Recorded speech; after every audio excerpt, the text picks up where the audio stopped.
I've always said that when Brandon and I make decisions together, it's better than when we don't make them together, because we can never find the fault in each other for making a decision without the other person. Right, where we both take responsibility in the loss or the win. What's up, everybody? I'm Brandon. I'm Sam. And this is the Ride or Die podcast. Welcome back. This week, the topic is Golden Handcuffs. Yes, if you missed our podcast last week, go check it out. Go backwards. Because we did a little bit of preface to what we're talking about today, which is Golden Handcuffs. Yep. And you'll notice that we have not changed. We've been wearing the same outfit since last week, so that's always fun too. Laundry day. Yeah. Anyway, I'm kidding. We're just recording a few podcasts in a row because we feel like we've got that fire and want to keep going on this today.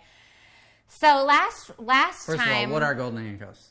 Well, last time what Brandon was starting to share was that you can get lost in a situation where you're like, how do you explain that?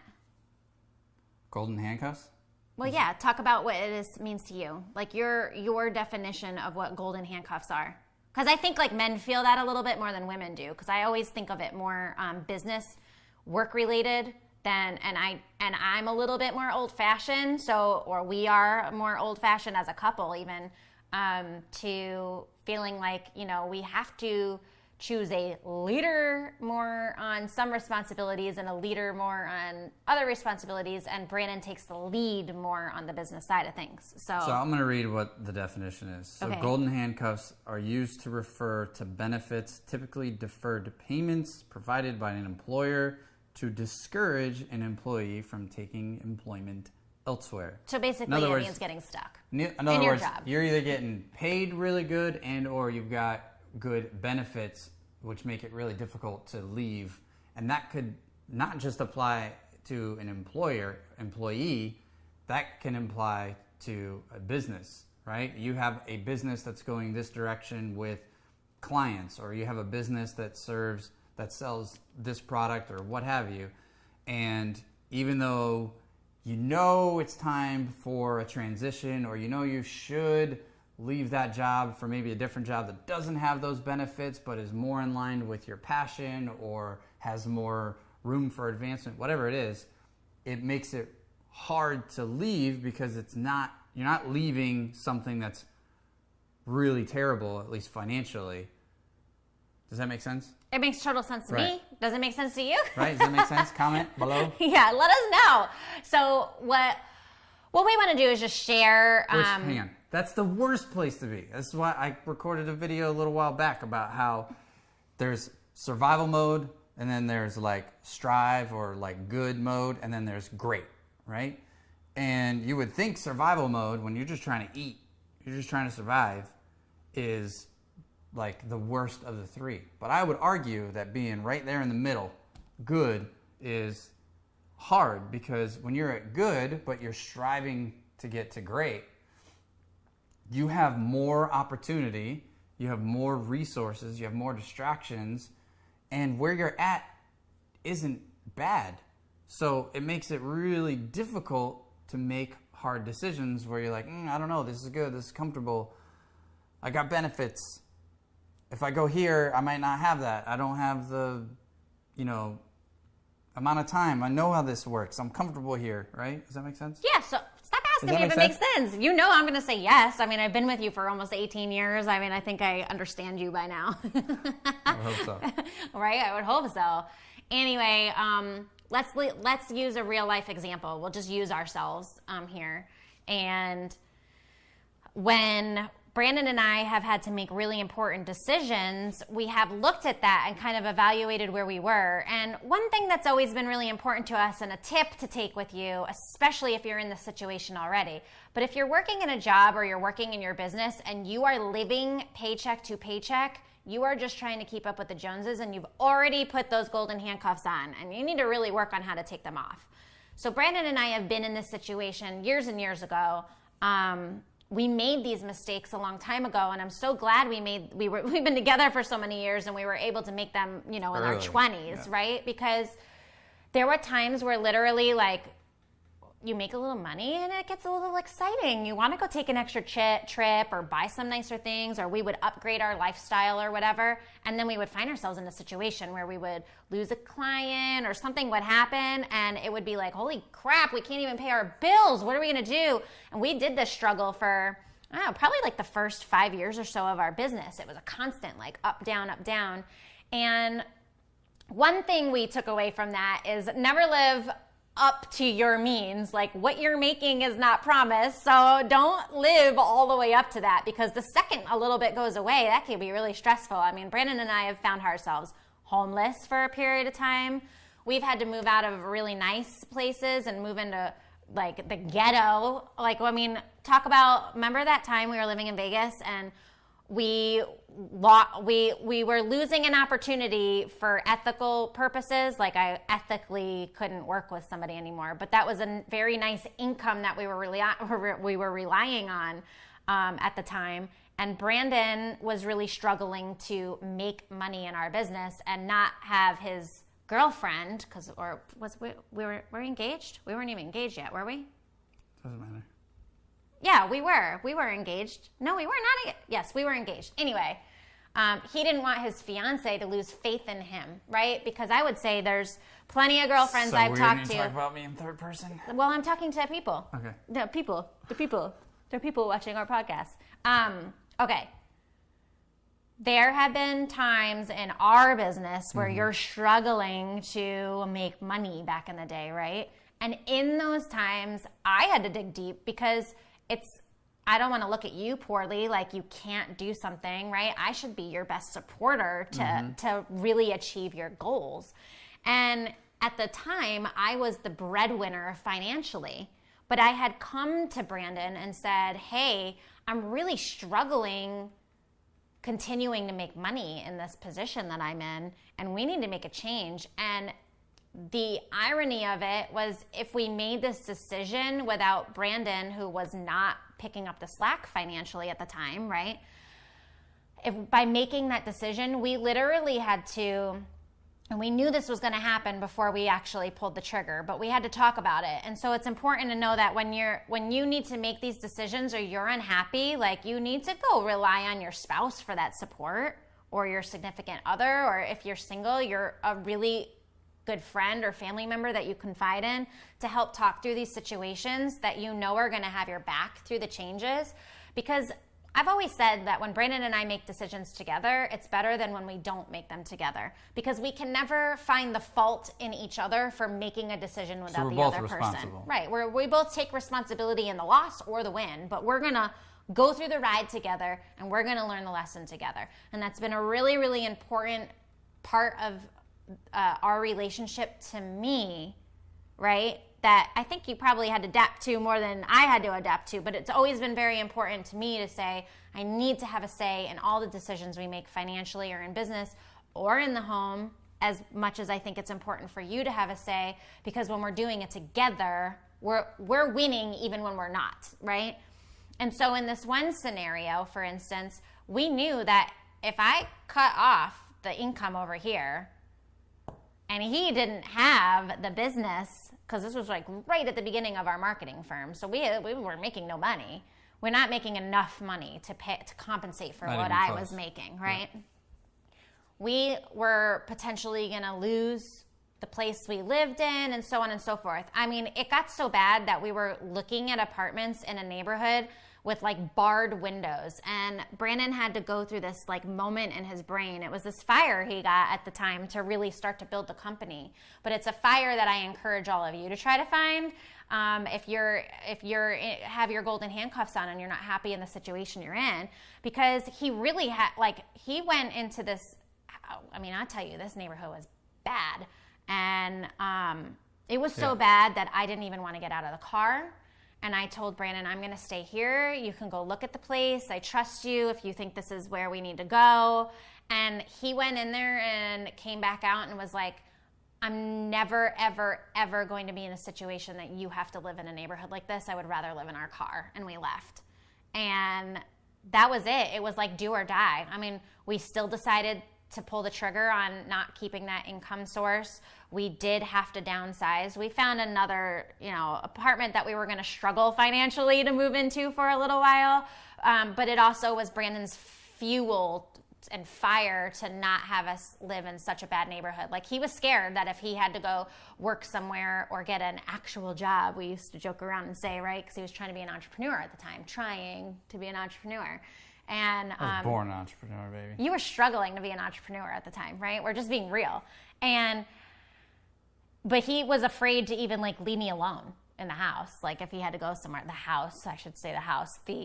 closet that we would have been living in with bars on the windows. But when you are making important decisions as a couple, sometimes those situations do come up. And there's also some other things in some less serious, not as bad situations through the years as we built our success, where it's been a little easier to just go, hey, we could easily move out of this. We want to get to the next level, right? I'm just going to lay out how we've normally done this in our house. We want to get to the next level. In order to get there, here's our new goal. Well, in the process, we've upgraded our living situation a little bit. We've maybe, we buy a little nicer shoes now or whatever, right? We're buying organic instead of not buying organic, right? Things happen in our life. Okay, so in order to get to this next goal in our life, we can take 3 years to get there where we are now, or we could probably get this done in a year if we did A, B, and C to our current situation, right?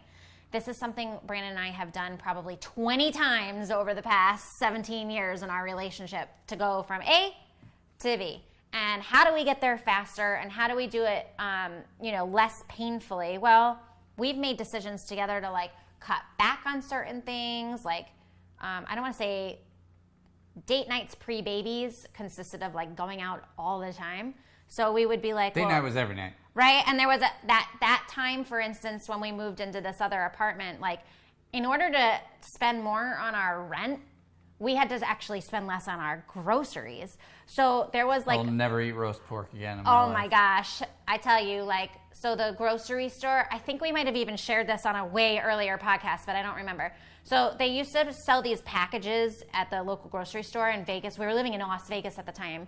And they used to sell these packages of roast pork. And you get 2 huge porks. It was 10 pounds of meat for $10. It was $1 a pound. It was so cheap. And I would go and I would buy this meat and bring it home, and Brandon would cry inside that he had to eat this pork again. It was delicious, the first 7 times. It was so good the first 70 times, but the next 7,000 were just both of us were eating this pork hard.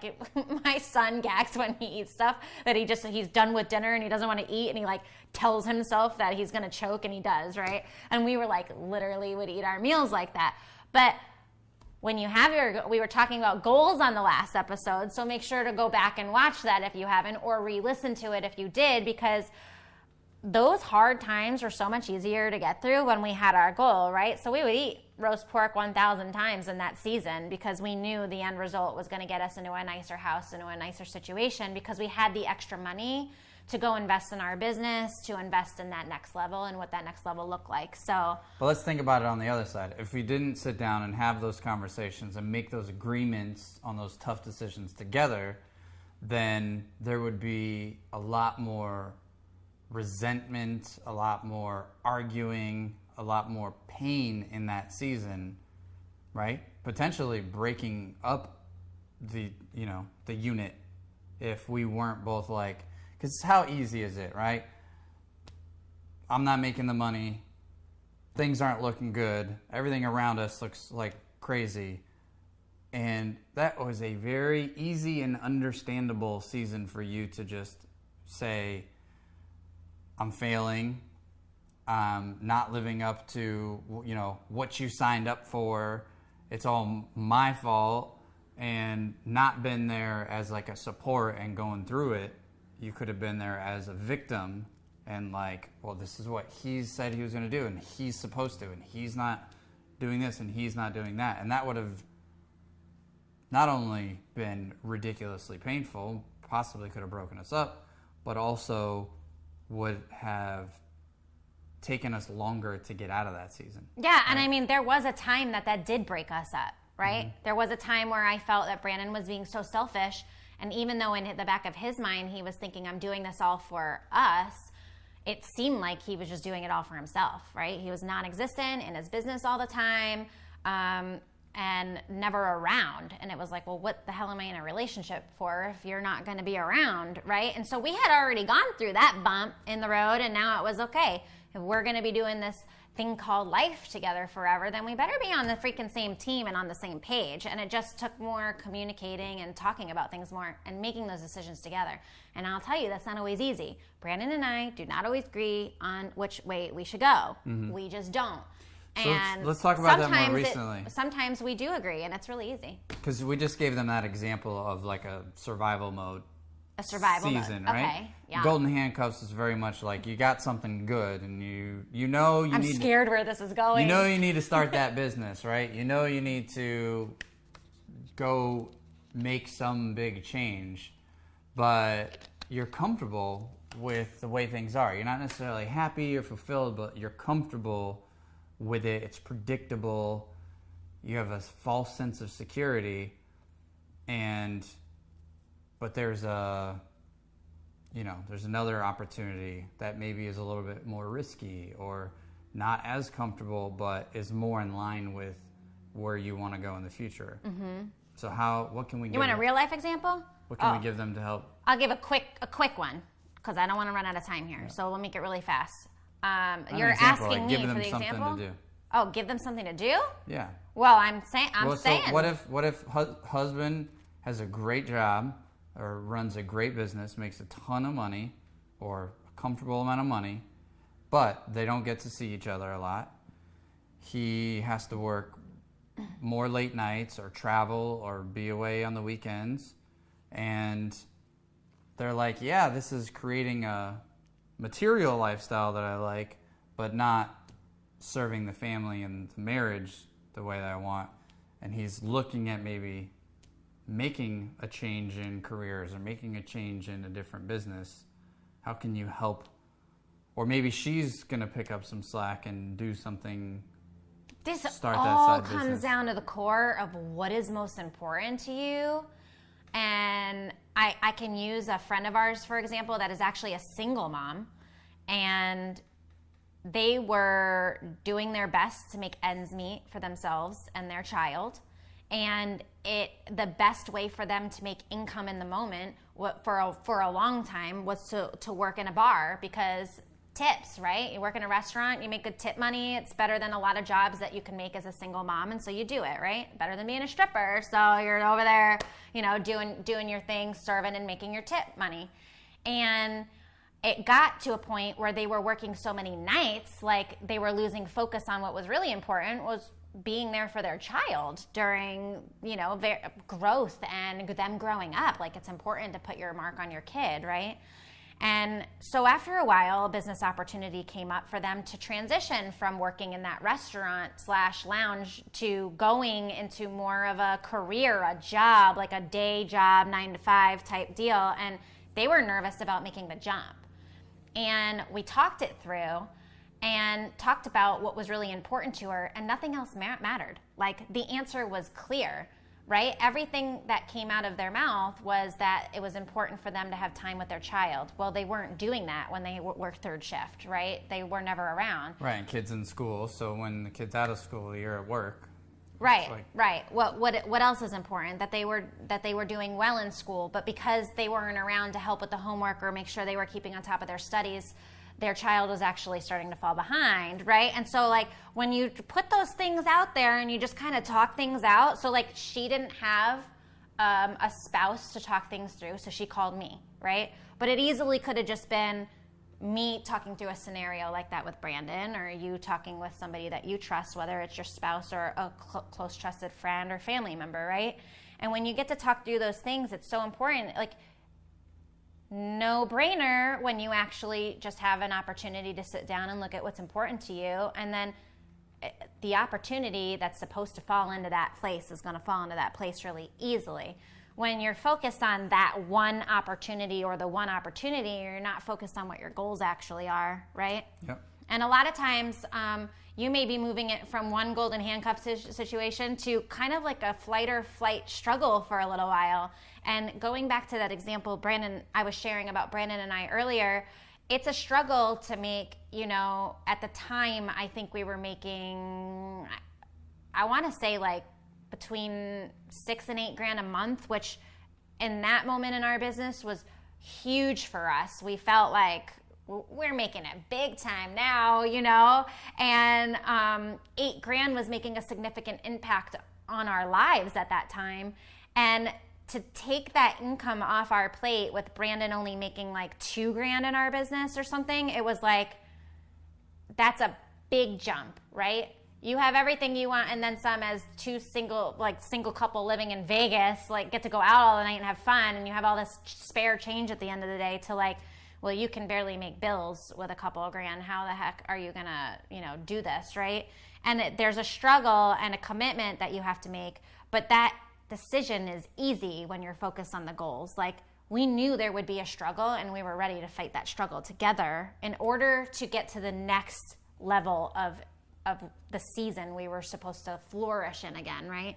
That's what Ride or Die is all about. Yeah, and then so we've done that over and over throughout our whole life together. Like, we just get to a point where we're either bored or we're ready to go to the next level, right? And we have to kind of sit back and reevaluate and refocus on our goals and decide what's important to us in the next season, and then stick with it. And when you're constantly sitting down and communicating and having those conversations, it never feels like you have golden handcuffs on, because you have to remind yourself all the time what you're working for. I guess that's the best way for me to put it. I got a lot to say because I haven't been around the last few weeks. Yeah, I'm glad I could show up for this episode and just stare at you. I hope I'm saying something that is actually impactful and I'm not just rambling on and on here. This is why I say she's been my best investment, because when I'm in war mode, right? I'm in like produce. All I'm thinking about is the logical numbers, zeros and ones, and like. I gotta get from here to here. This is very simple get math. Get out of my way because I'm going. That's what he does. Right. I'm going. No matter what. You want me to get to this goal? This is what we want. Like, not you want me to, but I'll say, here, this is where I want to be. And you're like, great, I want to be here. And then it's like, okay, well, now I'm going, so get out of my way. Mm-hmm. And I'm like, wait a minute. But she's great at reminding. She's great at being like, oh, but don't forget, we also have this. Or I'll be like, oh, I can do that. It's funny. You sit down at the computer and you think you got a 5-day work week. And like every week is going to be a 5-day work week. But when I'm in work mode, I'm thinking about what work things do I have on the calendar, or what deadlines in my project management tool do I have on the calendar. Zero picture of the rest of the life calendar, right? Zero picture of vacation, kids' birthdays, date night. Like, it's just, I'm not in that frame of mind, right? When I'm working, and Sam reminds me, or when I'm planning a campaign or something for the next 3 months, like, I'm thinking, okay, we got 3 months. We're going to do this week, launch that week. But then she reminds me, like, oh, yeah, you think you have this much time? But we're going away here. You're going to this conference there. We have this mastermind here. The kids, by that time, the kids are going to want this. And then she's like, whoop. You got to get done shorter. And don't forget, we also have to fill these other buckets. And that's why that balance is so perfect. You were saying how amazing I was. That was the end of that. That's the end story. The end story? Okay, before they throw up, we should wrap this up. All right, so I want you guys to join us again next week. I have another thing I want to talk to you guys about. Lots have been on my mind because I haven't been talking to y'all. Brandon's been stealing the show with his nice sweaty videos for you, so I hope you've been enjoying them. Sorry. He's like, I did another video after the gym, and I'd like to do it for a podcast. My brain and is I'm like, on fire. I know it is, but it's like, ew, like, it's a good thing people can't like smell through the video because you're all sweaty and nasty. You should see some of the videos people post. Find this tame. All right, come back and join us next week because Brandon actually just talked about filling multiple buckets. I want to hit on that. I think that's important. And then why we want to share those types of lessons with our kids. Awesome. All right, check us out on Instagram. Share this with someone you think needs to hear it. And that's it. Give us a review on iTunes, please. Thanks.